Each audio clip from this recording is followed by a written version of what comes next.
വിശദമായ വാർത്തകൾ നോക്കാം. ബംഗാളിൽ ഒറ്റയ്ക്ക് മത്സരിക്കുമെന്ന നിലപാടുമായി വീണ്ടും തൃണമൂൽ കോൺഗ്രസ്. എല്ലാ സീറ്റിലും ഒറ്റയ്ക്ക് മത്സരിക്കാനുള്ള തീരുമാനത്തിൽ ഒരു മാറ്റവും വന്നിട്ടില്ല എന്ന് തൃണമൂൽ നേതാവും രാജ്യസഭാ അംഗവുമായ ഡെറിക് ഒബ്രയൻ പറഞ്ഞു. കോൺഗ്രസും തൃണമൂലും സഖ്യ ചർച്ചകൾ പുനരാരംഭിച്ചുവെന്നും ഉടൻ ധാരണയിലെത്തുമെന്നുമാണ് ഉള്ള വാർത്തകൾക്കിടയിലാണ് ഡെറിക് ഒബ്രയന്റെ പ്രതികരണം. പ്രിയങ്ക ഗാന്ധി ഇന്ന് രാഹുൽ ഗാന്ധി നയിക്കുന്ന ഭാരത് ജോഡോ ന്യായ് യാത്രയുടെ ഭാഗമാകും. ഉത്തർപ്രദേശിലെ മൊറാദാബാദിൽ വെച്ചാണ് യാത്രയിൽ പങ്കുചേരുക. ഭാരത് ജോഡോ ന്യായ് യാത്രയിൽ ഇതാദ്യമായാണ് പ്രിയങ്ക ഗാന്ധി പങ്കെടുക്കുന്നത്. ഞായറാഴ്ച അഖിലേഷ് യാദവും യാത്രയിൽ ഒപ്പം ചേരും.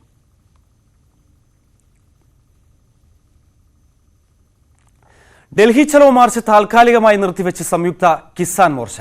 സമരരംഗത്തേക്ക് കൂടുതൽ കർഷകരെ എത്തിച്ച ശേഷം പ്രതിഷേധം ശക്തമാക്കാനാണ് തീരുമാനം.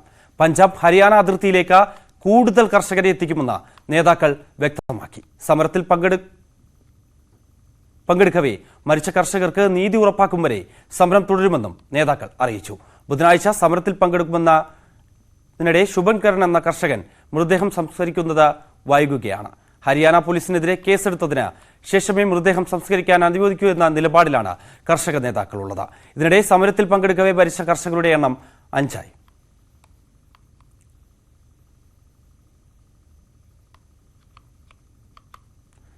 പോസ്റ്റ്മോർട്ടം നടത്താൻ വെള്ളമില്ല.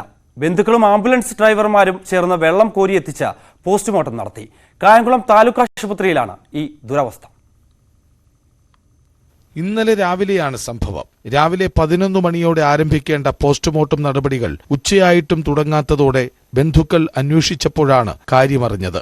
ആശുപത്രിയിൽ വെള്ളം പമ്പ് ചെയ്യാൻ ഉപയോഗിക്കുന്ന മോട്ടോർ കേടായതിനെ തുടർന്ന് വെള്ളമില്ലാത്തതുകൊണ്ടാണ് പോസ്റ്റ്മോർട്ടം തുടങ്ങാതിരുന്നത്. ഇതോടെ മൃതദേഹം എത്തിച്ച ആംബുലൻസ് ഡ്രൈവർമാരും ബന്ധുക്കളും ചേർന്ന് വെള്ളം കോരിയെത്തിച്ചു. തുടർന്നാണ് 5 മൃതദേഹവും പോസ്റ്റ്മോർട്ടം ചെയ്യാൻ ആരംഭിച്ചത്.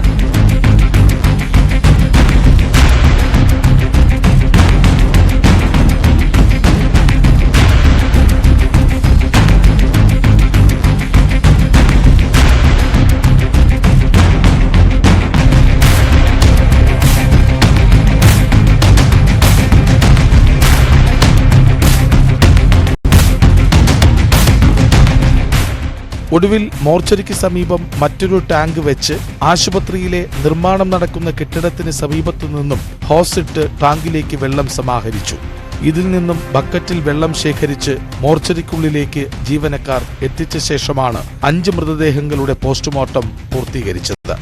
മോട്ടോർ തകരാറായതുകൊണ്ടാണ് മൃതദേഹങ്ങൾ വൃത്തിയാക്കുന്നതിനും മറ്റും വെള്ളം ഇല്ലാത്തതെന്നാണ് അധികൃതർ പറഞ്ഞതെങ്കിലും ഇതിന് ബദൽ മാർഗം സ്വീകരിക്കാത്തത് തങ്ങളെ വലച്ചുവെന്നും അതുകൊണ്ടാണ് വെള്ളം കോരി നൽകാൻ നിർബന്ധിതരായതെന്നും മൃതദേഹങ്ങളുമായി എത്തിയവർ പറഞ്ഞു. ഞങ്ങൾ രാവിലെ 10 മണിയായപ്പോൾ ഇവിടെ വന്നത്. 2 ആംബുലൻസിൽ ഞങ്ങൾ വന്നു. അടുത്ത് തന്നെയുള്ള ഒരു ബോഡിയും കൂടെ ഞങ്ങൾ കൊണ്ടുവന്നു. ഞങ്ങൾ വന്നപ്പോൾ മുതൽ ഇവിടെ ആളുമില്ല, അനക്കവുമില്ല. ഇതുപോലെ ടാങ്കൊക്കെ കൊണ്ടുവന്ന് വയ്ക്കുന്നു. അവിടുന്ന് ഒരു 2 കിലോമീറ്റർ അപ്പുറത്തുനിന്ന് ഓസ് വലിച്ചുകൊണ്ട് വരുന്നു.